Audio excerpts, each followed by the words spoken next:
Hello and welcome. Welcome back, everybody. English podcast with Paul. Yes, here we are. Here we are today. Right.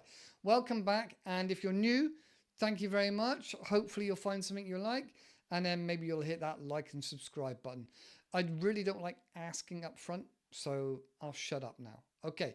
So today we're talking about the future of actors. You know, the future of your favorite actor, my favorite actor or actress, whichever terminology you prefer. So it's very interesting in this current era, this zeitgeist, in that AI really is penetrating so many different areas and aspects of our lives. Now, it made me think about AI the other day when I was using DALI and buying these coins or whatever it is I did. But it was like $15, and I know I should use it more. And now with like Lightroom and a lot of other really strong platforms and like computer engines really working hard and do no, are they working hard? I don't know. Really well optimized for helping us creatives really get stuff done. Now, I don't normally call myself a creative. I can't paint, I can't sing, can't do a musical instrument. I'm not that kind of creative. I'm just very resourceful and I get determined to do something sometimes. But creative. Um, so DALI and things like this, and I think it's like Firefly on Adobe, part of their new AI aspect. I mean, they've obviously got a lot of roots and a lot of history. But what made me think was like some of those really good animated films that we love, you know, like Kung Fu Panda or How to Train Your Dragon, um, and even what was it, Ready Player One. That's an epic film. You should watch that. Ready Player One. Oh, the animation, the voices, the effects, the just getting sucked right into that film. Brilliant, brilliant, amazing film. So the rise of animated films and basically just AI getting so much more involved and CGI and those lines all merging. I think because AI is really helping now with AI voices and it only needs like a few sentences from somebody and it can recreate anything from that person's voice signature, maybe. So I don't know if you pay, I don't know, some money to maybe you don't ask for their um, a contract or for their or a voice isn't trademarked. Maybe you can't patent and trademark your voice. I don't know. Maybe. I know Harley Davidson, for example, patent the sound of their exhaust. So is there? I think that's called the Screaming Eagles. Cool name, Screaming Eagles. Right. So I don't know if you can patent your name and trademark your name, but it's not going to be far off from AI versions of your favorite Hollywood star, your favorite actor or actress.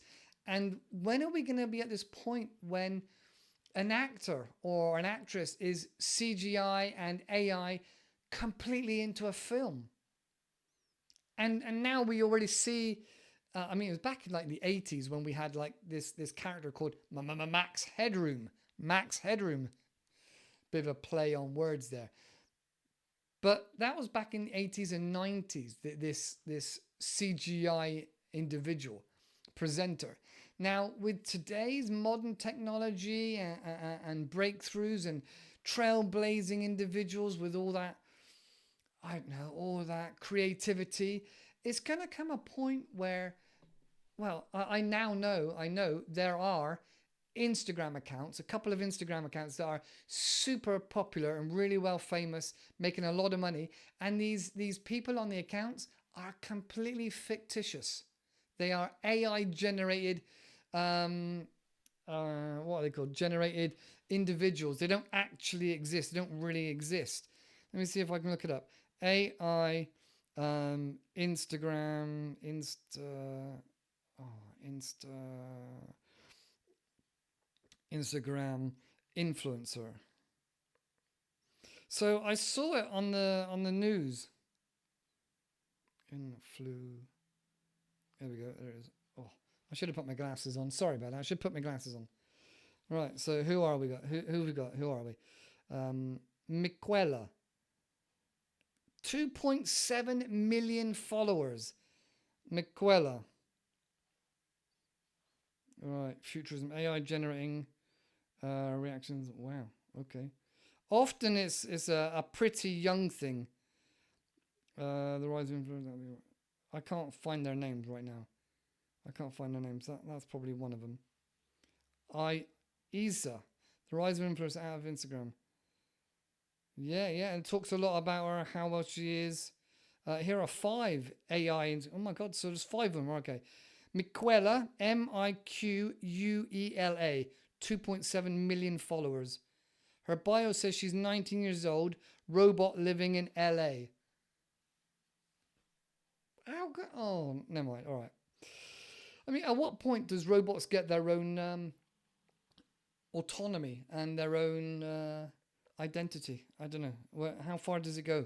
It's a rabbit hole, one might say. Going down the rabbit hole, getting lost with lots of little offshoots here and there. A rabbit hole. All right, 2.7 million. She got videos, her older videos on YouTube and TikTok. She's worked with brands such as Prada, Dior, and Calvin Klein. Wow, 2.7 million. So the people that make and design this influencer has obviously worked out all these contract deals because lots of people follow her. And she's not even real. She just doesn't lie about it. She's not pretending. She really is being this fake influencer. I mean, well, why would you follow somebody that's fake? Because it's all optimized for SEO, search engine optimization. Okay, Shudu, Shudu, is the world's first digital supermodel and AI influencer. Her photographs are AI generated and striking, growing a platform to 241,000 followers on Instagram. They are beautiful photos, yes. I won't show you now because this is a podcast.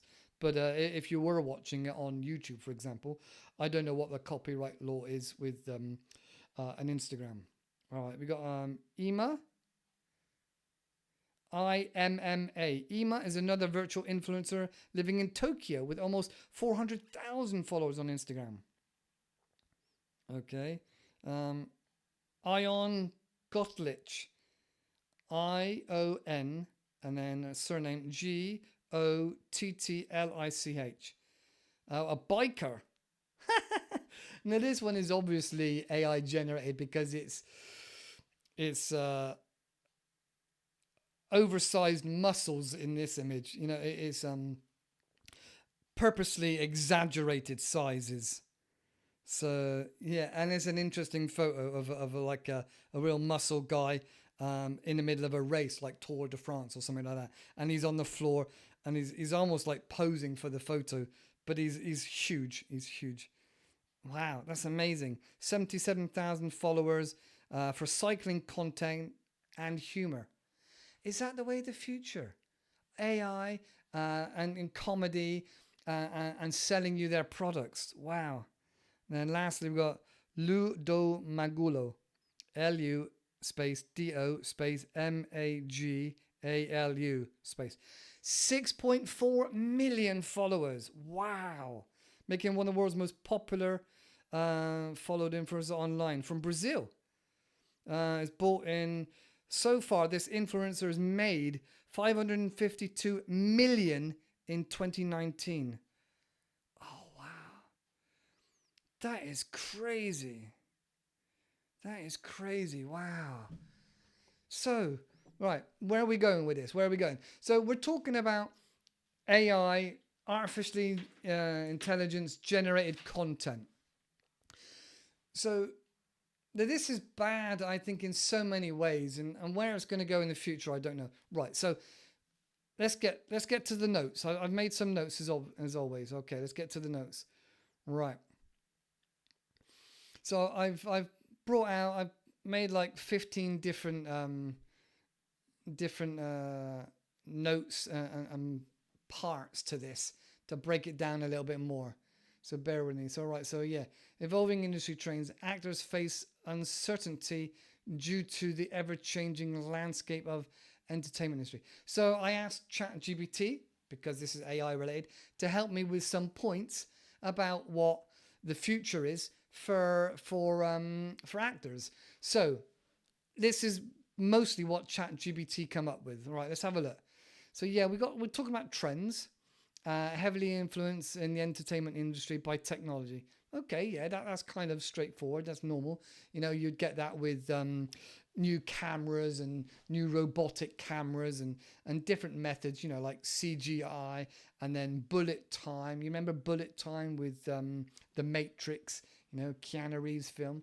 All right, okay, so yeah, technology definitely has a big influence on the industry.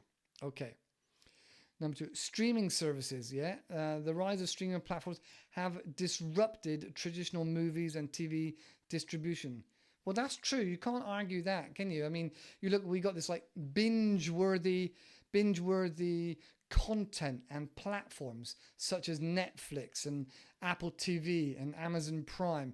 You like find something you really like or something that everybody's talking about, and then you think, oh yeah, I'm gonna watch that. I'm gonna watch that, and maybe you got like a weekend to yourself where you just like go in I don't know, get a duvet and some popcorn and ice cream, and you have like a marathon of this, just watching the whole season, or maybe multiple seasons if you've got that much time. Maybe you got COVID and you're at home in bed, and you think, well, this is a good time to just watch that TV show that I really wanted to watch. Maybe it's something like Breaking Bad, or maybe it's some other really exciting TV show that you just want to watch loads and loads. Binge worthy. Sorry, I sped up a bit there. I was getting excited. So binge worthy means that you can binge. And binge means to do a lot in one time. So for example, here in the UK, we have a culture of binge drinking. Often that follows other English people to different countries. So for example, in Spain, there's a town or a city called Benidorm. And again, there's a binge drinking culture there. The English people are well known for drinking lots and lots and lots of alcohol, and often just in a short space of time, just over the weekends. And so often the young people, their bodies are not adapted and not used to them being able to drink quite as much alcohol in a short space of time. So there's issues with liver disease and liver problems, because often it's very cheap to drink alcohol in say a particular bar that wants to get a lot of people in. You know, oh yeah, we put on a DJ, we put on some music, and then like only on a Saturday night we'll put the prices really, really cheap for the alcohol, and then they get a flock. Like, and you know, a flock, like a big group, like a flock of birds, will just come in and they'll just get all completely drunk. Completely rat-assed, as we say in the UK. Rat-assed. Drunk as a skunk. Wrecked. Pissed up. All those sorts of terms. It seems to be a bit of a hobby for a lot of people on the weekends. And I think that's basically because a lot of people realize they've got a crappy life, or they can't do anything about their life, or they're stuck in their life. So the only legal way to drown out your sorrows and your depression and your anxieties and your problems is to get drunk. Now, even professional people such as teachers have a culture of drinking wine, maybe like a whole bottle of wine in one evening, or on the weekend. Oh yeah, we finished school, let's go get some wine. So middle class teachers getting drunk on wine because they've got issues and problems in their life. They find that to be the right answer. So we got this binge drinking attitude. So binge worthy TV, binge worthy films, or films, binge worthy books. That sounds better. That sounds a lot better. Right. Okay. So binge worthy from streaming platforms. There we go. Right. That's another way actors find work. Okay, shorter job duration. Many actors now experience shorter term opportunities such as limited series and short-term contracts, making job security more elusive. Yeah, so there's not a lot of discussion about that gig economy and how maybe actors might only do a little bit. Often, I guess, it depends on whether the TV series picks up, you know, from the pilot, where the pilot is like the first one, the very first one, to see if people are going to pay for it, if it has legs. So if we say something has legs, it means that it's going to go places, it's going to travel, it's going to do well. You know, maybe this TV show is going to do really, really well. It has legs. Maybe this project that I want to tell you about is going to have legs. It's going to do really, really well. All right. So something has legs, it's going to do well. Project. Gig economy. Yeah. So I think pilot, that was it. Pilot is the one before, the starter. Pilot. And so maybe a lot of times a pilot will be made, but it will not get picked up by the big TV network, or it might not be picked up by a film company. And so it'll get shelved, as we said earlier, shelved, put on a shelf that maybe the script gets kept, but put on a shelf for another day. Okay, so shelved. Put on the back burner even. Again, that's another term for keeping it, but it's just not using it right now, putting it on the back burner.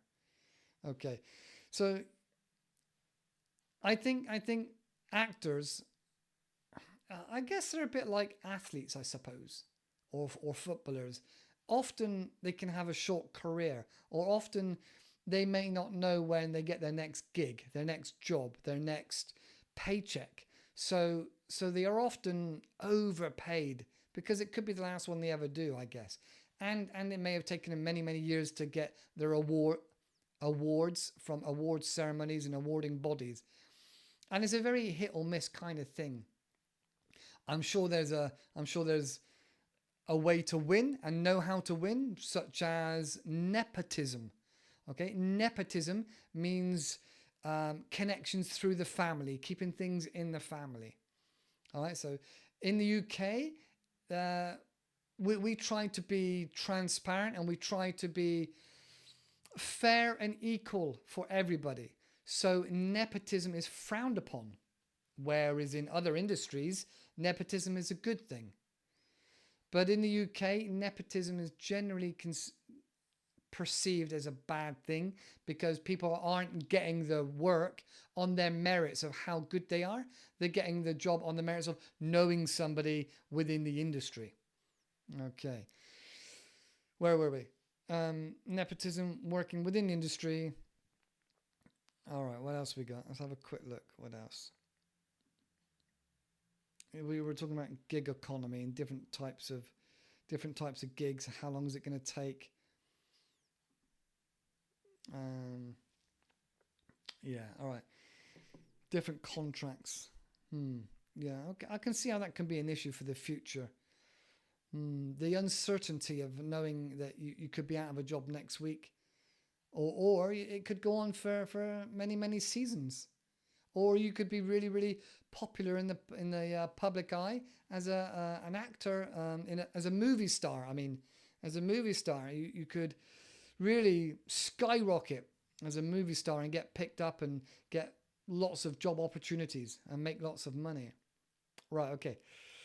All right, so competition. Yeah, there's real high competition. There's a lot of aspiring actors vying for limited roles.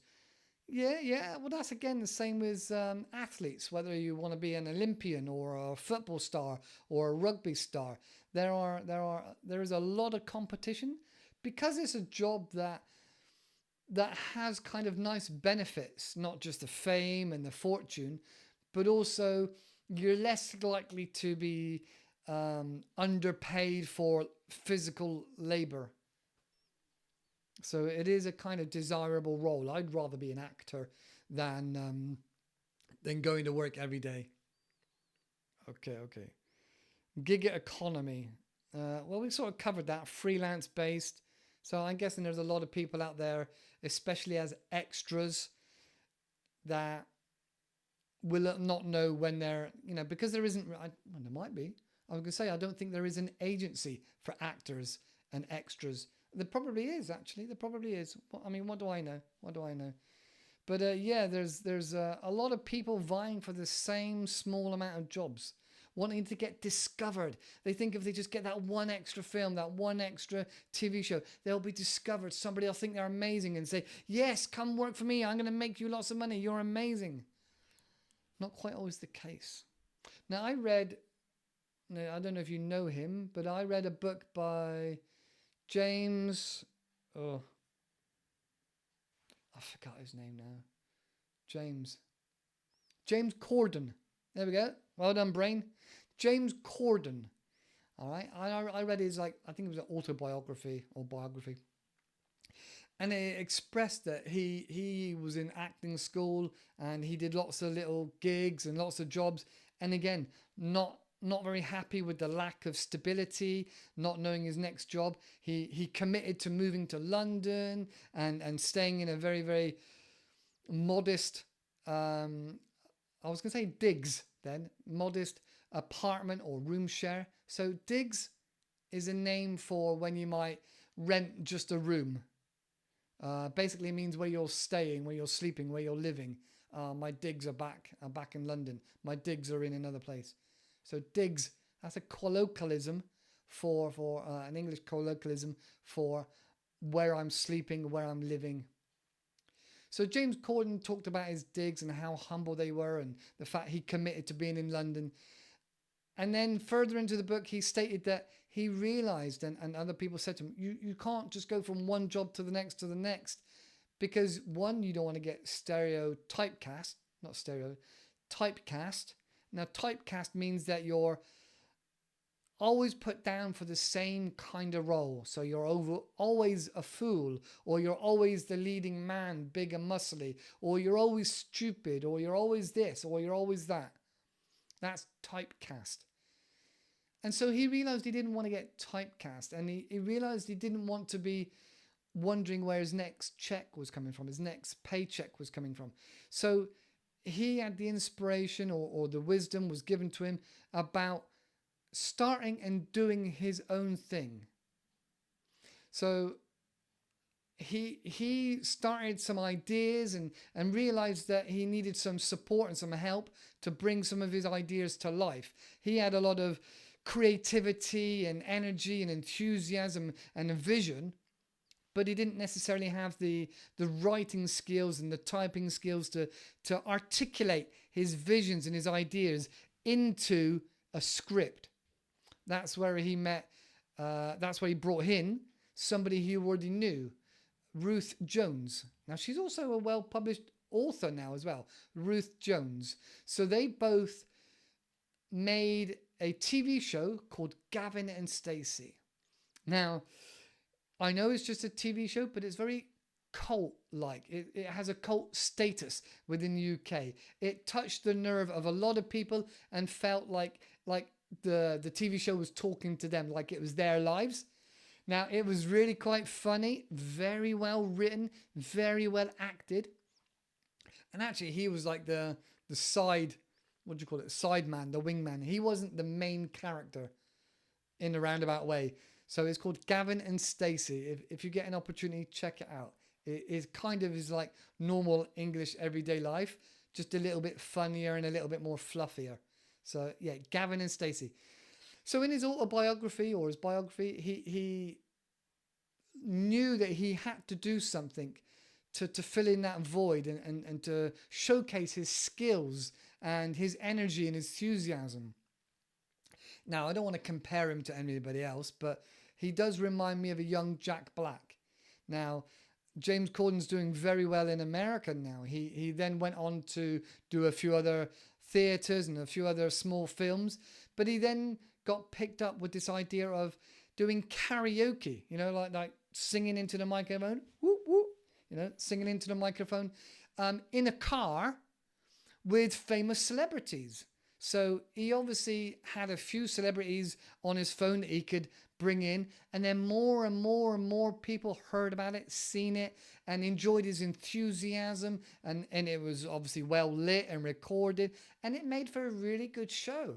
Now, if you watch Carpool Karaoke, that's James Corden's show in America. He did some of them in the UK as well, but it took off mostly in America. And that was a phenomenal success. So he's just got that personality, that energy, that charisma, that and that little bit of foolery. And he's not also, you know, one of these really big buff guys. He just comes across as so human and normal. And us in the UK has followed him from when he was a young man as well. So we've kind of seen his progression. And that's quite inspiring, I would say, for a lot of people watching TV. Gavin and Stacey, Carpool Karaoke. He was even in the film Gulliver's Travels, I think. So, yeah. So that was very interesting to read his autobiography and hearing about the highs and the lows. And I think that feeds into not knowing when your next paycheck's coming from. And so why their paycheck changes drastically. When you're famous, you can, you know, retain and expect a high level of money. But when you're nobody, when you're just an extra, when you're just a small name, then you're out there amongst the sharks, so to speak. Okay, so right, the next point we've got in here: diversity and inclusion. Okay, efforts to include diversity in casting, storytelling, changing the dynamics of the industry by also bringing uncertainty and traditional norms shift. Well, I think that's just diversity and inclusion, trying to get everybody into the same story. Now, I'm all for equality, but as I said before when I talked about nepotism, it really has to be on the merits of how good a person is.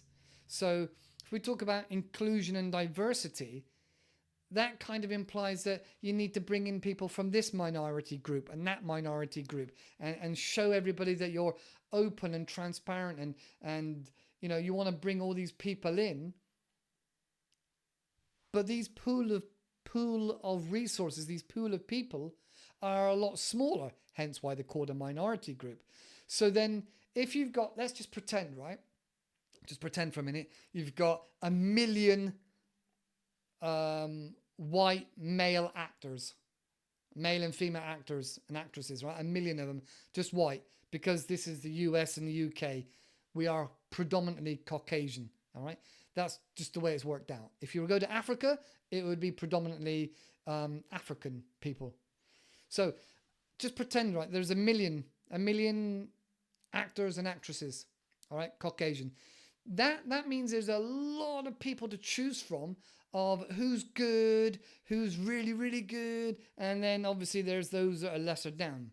But if you got a small pool of people, a small group of people of a different ethnicity, that's not easy to say, ethnicity or religious beliefs or sexual orientation or pronouns or whatever. So if you've got smaller groups, it's very hard to then get the best of the best from those groups compared to the big pool of groups. It's just a game of numbers there. So it's like we're having to be more seen to be inclusion when not necessarily the skills are there. So that seems wrong in a way, you know. We're penalizing other groups because we have to get in, you know, somebody from that minority group. It's the crazy world we're living in. So that makes it very, very difficult. Anyway, right, okay. Diversity, okay. Global casting. The globalization of entertainment means that actors may be competing for roles from around the world. Well, that's true. That's true. You could be anywhere in the world. You could be anywhere in the world, and you could fly over to America or the UK or wherever the film or TV show is being shot, and then it's very easy for directors, to have a bigger group, a pool of people and resources, often depending on the type of film, who they are, where they're from. So that obviously helps a lot of individuals as well. Okay, right, going back. Where are we again? Let's go back there a moment. The pandemic fallout, COVID-19 disrupting production schedules, negatively impacting income from many actors, highlighting the vulnerability of the profession. Oh, don't get me started. Vulnerability. Yes, I know. There's, what do they say? It's like an iceberg. At the tip, you just see those that are doing really, really well, and those that are on big paychecks and really, really wealthy. And then under the waterline, there's millions of actors and actresses trying to make ends meet, and maybe working in cafes and restaurants and bars to give them the flexibility of going to auditions and things like that. So yeah, but the pandemic also had another knock-on effect. I think not just shutting down productions and film timetables and things like that, but also a lot more people are doing things from home and online. So maybe if you got some good audio, maybe you could do some of your lines at home. Maybe you could do rehearsals over Zoom. So that's changed a lot of things. Maybe if you do rehearsals from home, maybe that means you need less staff to help with the rest of the production or the film, because they're not going in to do the rehearsal. You might find that you need less caterers, maybe less electricians, maybe less premises where they do their rehearsals from. That could have a big impact on a lot of people in the industry, I guess. I don't know a lot about the industry personally, but there we go. Also, more recently, there's the writers' strike. People that write the scripts and for TV shows that are more regular, that do the same thing, they've been striking about their pay, and some of their benefits have been really stripped back, I guess. So that's a very unsettling situation for many people in the industry.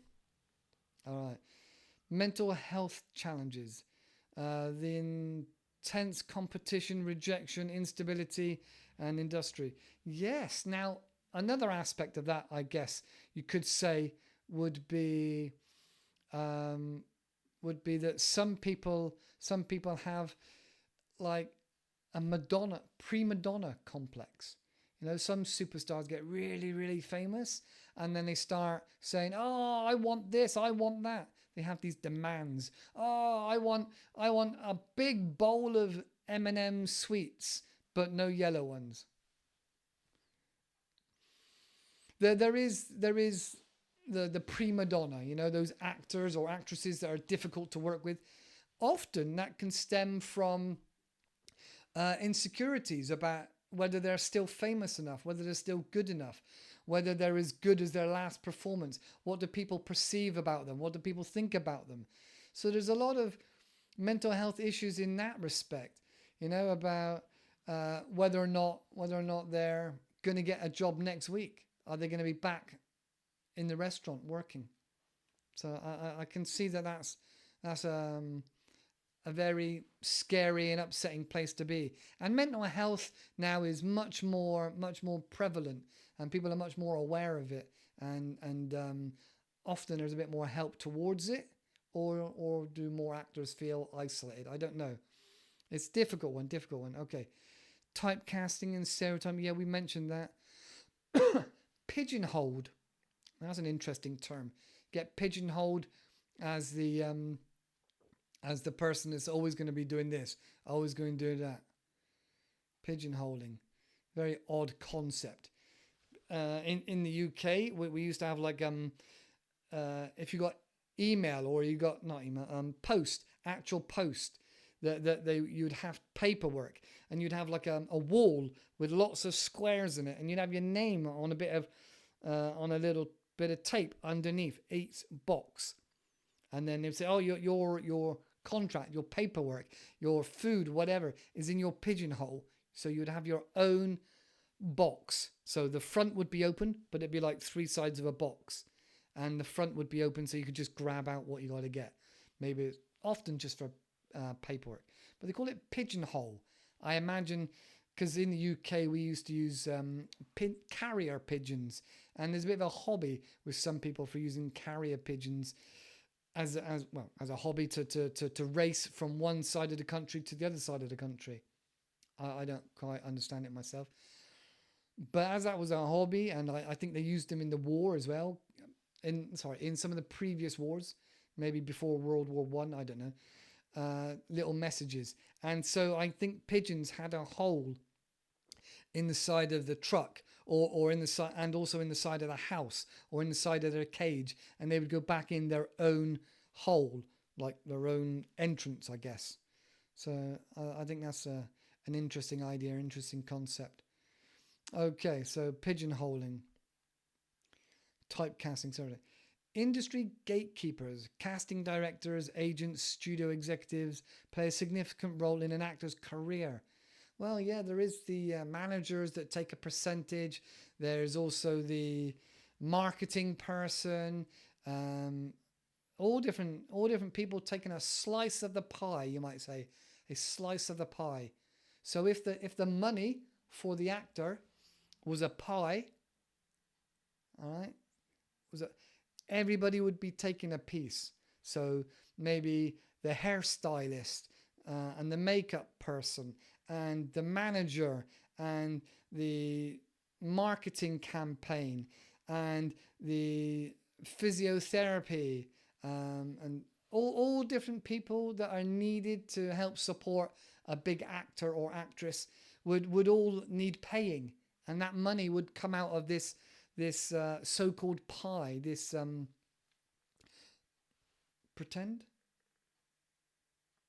it's something that you visualize that's not real.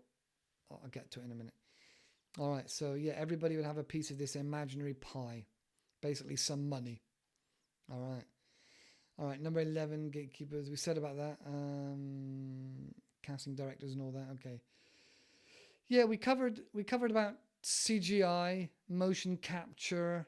Now, motion capture, especially for the film Avatar and Avatar number 2, The Way of the Water, there was a lot of CGI and motion capture. Now, if you don't know what that is, that's a bit like the Microsoft, what was it? Microsoft video game. Anyway, it's a camera with special lenses going in at different directions. And it was able, part of like a Microsoft Xbox video game. And they go on top of your telly. And whenever you moved, it would see where your body's moving. And it would reflect that on the TV camera. And there'd be a computer, I don't know, skeleton of what exactly you were doing and where you're doing it. It could work out exactly where you are. So that motion capture then goes on to people wearing like a black suit with like ping pong balls on their body for their hands and things like that, which would help the computers work out the skeleton and the movement and build up a CGI image over the top of that person's movement and facial expressions, all predicated and all sort of developed from that Microsoft capture lens that goes on top of the TV. That, I think that was the beginning of it, motion capture. Quite interesting. All right, what else have we got here? Hang on, let's go back to there a minute. Where are we now? Okay. All right. So that's interesting. That's interesting. Union. Script quality, social media. Right, social media impact, an actor's image. Yeah, so if you hear about actors that have been badly behaved, that can really make an influence, a difference on their paycheck. So people are, oh, I'm not going to watch that film because he's a bad man. He did this, he did that, or bad woman. You know, this person's doing this person. So your image on social media can really make a difference to whether or not you're going to get your next acting gig, your next film. So that's a really big impact. You know, they've got to be seen to be transparent and clear and goody all the time. Maybe not for some people. Okay. Script quality. Actors often have a talk about the script and whether it's good or bad, or they want to change it. Some of that harps back, talks about going back, speaks about going back to the prima donna complex, the prima donna attitude of being too good and too better than everybody else. So they might not like the script, and they can be awkward and difficult and not a nice person to work with. So then we've got unions, actors, unions, standards, protection, and other things that get involved. Industry dynamics. Okay. Right. So yeah, there's a lot of things going on there. There's a lot of things that make a difference and can make an impact on whether the actor is going to get the next job, the next role. So I do feel worried for actors. You know, maybe they'll become a lot less actors. Maybe a lot less people will want to be an actor or an actress. But I wonder if on the flip side to this, there be the point where people are fed up with AI. People maybe will be in search of authenticity and genuine and people that make mistakes, you know? Because most actors are famous, often not because they're beautifully looking, photogenic, or a really great attitude. Often, actors are employed because they're slightly quirky looking or different looking, you know, and that connects with the audience, that connects with me, because all everyday people, the majority of everyday people, are not beautiful, symmetry face, photogenic, and amazing complex of skin, you know. So the fact that there's flaws and faults within not just a real actor, but also in the face of an actor or an actress, that definitely connects and resonates more with an audience. The word resonates is often talked about in regards to frequency of a tuning fork. If you hit a tuning fork, there's a sound that resonates, which vibrates, which moves out across the world. The sound resonates, moves around. So maybe also you and I are on the same page. We're reading from the same book. We're reading from the same script. It resonates with us. We connect. All right? Similar terms. Connect, resonate.